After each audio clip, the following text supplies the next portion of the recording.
As you can tell, I'm super excited because my package just arrived, and please excuse my slightly chapped lips and, anything else that's a little bit amiss in the video. I was so excited that I didn't really care about what I looked like. I was just like, I'm gonna open it and film, and boom. So here we are.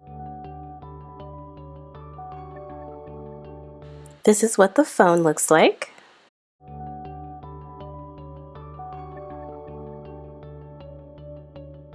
Apologies for the lack of focus in some of these shots. This is just the first half of the charger, the part that goes in the wall, and then this is the standard pair of free earphones that they give you, and then that's the part that plugs into the phone. And then here is just the instruction booklets and stickers. I upgraded from the 7 Plus, so I just want to point out the changes that are the hugest for me. This is not by any means a technical review, and if you're looking for that, this is probably not your cup of tea, and you also probably wouldn't be on this channel anyway, considering this phone has already been out for a little while. But I will get into the things that have made the upgrade worth it to me.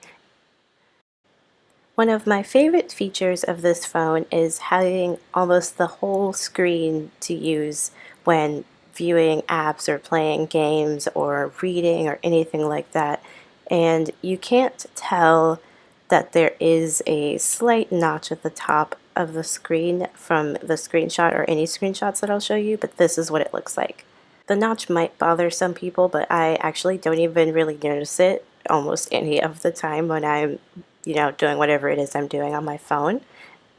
I also think unlocking my phone with Face ID and paying for things with Face ID is really cool. And since there is no home button with this phone, to do things like leave apps, you just swipe up. And also to get to your app history, you also just swipe up on the home screen. And so I got used to not having a home button pretty quickly. One of my favorite features of this phone is the camera, and there's actually an upgrade in this. For example, with portrait mode, you can now use that to take selfies and not just pictures of other people or objects.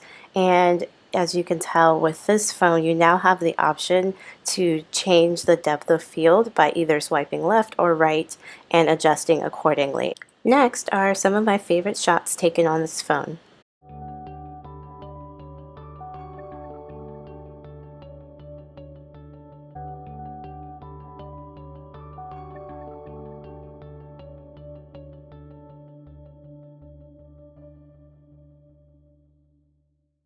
Now, these aren't the only upgrades from the 8 Plus to the 11 Pro Max, but as I've mentioned previously, I'm not a tech channel, so I'm not going to get super into that, but thank you so much for watching. Bye until next time!